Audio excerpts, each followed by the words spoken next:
बाबा सिद्दीकी, अशोक चव्हाण आणि मिलिंद देवरा सारख्या नेत्यांनंतर आता महाराष्ट्राचे माजी मंत्री आणि काँग्रेसचे नेते पद्माकर वळवी यांनी भाजपला मध्ये पक्षप्रवेश केला आहे। आपण यासोबत बोलण्यासाठी स्वतः पद्माकर वळवी आहेत। सर, काय सांगाल?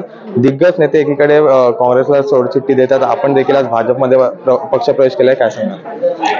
महाराष्ट्रामध्ये जे काही भाजपचं कामकाज आहे फार जोरात सुरू आहे। माननीय प्रदेशाध्यक्ष बावनकुळे साहेब, देवेंद्र फडणवीस साहेब आणि एकूणच भाजप सरकारचं जे काम आहे युतीचं एकदम चांगलं काम चालू आहे। माननीय पंतप्रधानजींचे जे काही ध्येय धोरण आहेत, विकसित भारतचे जे योजना आहे त्याच्या निश्चितपणे एक आदिवासींमध्ये एक चांगल्या प्रकारचा प्रभाव दिसतोय। आणि मला वाटतंय की या भाजप सरकारच्या माध्यमातून आदिवासींच्या योजना, आदिवासींच्या विकासाला चालना मिळणार आहे, त्याच्यामध्ये माझं योगदान किंवा सहभाग राहणार। सर, अशोक चव्हाणांसोबत स्वतः तुम्ही काम केलं आहे, मिलिंद देवरा असतील, बाबा सिद्दीकी असतील, असे दिग्गज नेते काँग्रेसला सोडचिठ्ठी देतात, नेमकं कारण काय? कुठेतरी पक्षांतर्गत नाराजी आहे का?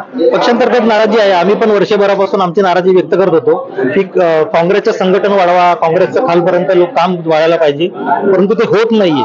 त्याच्यामुळे काँग्रेसवर नाराजी होती, ती आज दिसलेली आहे आणि म्हणून मी कालच राजीनामा दिला प्रदेश उपाध्यक्षाचा आणि आज भाजप जॉईन केलं। सध्या राहुल गांधी यांची भारत जोडो न्याययात्रा नंदुरबारमध्ये काल आली होती, महाराष्ट्रामध्ये आहे। शिवाजी पार्क मैदानावर रविवारी जाहीर सभा देखील होणार आहे। नेमकं कारण काय पक्ष सोडण्यामागचं आणि भाजपच्या वतीने आपल्यावर कोणती जबाबदारी देण्यात आली आहे का? भाजप मला जबाबदारी संघटनेची आणि प्रचाराची जबाबदारी लोकसभेत देणारच आहे। हा योगायोग आहे, म्हणजे तिथं राहुल गांधीजी नंदुरबारला येणे मी इकडे नाही, तिथं वर्षभरापासून माझी प्रोसेस चालू होती, तो म्हणजे आजचा दिवस आहे, पण तो योगायोग आहे।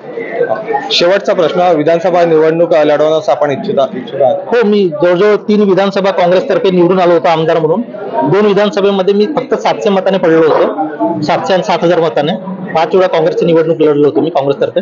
आणि पुढची जी विधानसभा आहे भाजपतर्फे मी जर मला संधी दिली, माझ्या मतदारसंघ जर नंदुरबार जिल्ह्यातले, निश्चित मी लढायला तयार आहे, पक्ष जबाबदारी। धन्यवाद सर। जर पक्षाने मला जबाबदारी दिली तर मी नंदुरबार जिल्ह्यातील विधानसभेची जागा लढवणार, असं स्वतः पद्माकर वळवी यांनी म्हटलंय। व्हिडिओ जर्नलिस्ट महेंद्र जोयलसह डॅरन विरांड, जय महाराष्ट्र न्यूज, मुंबई।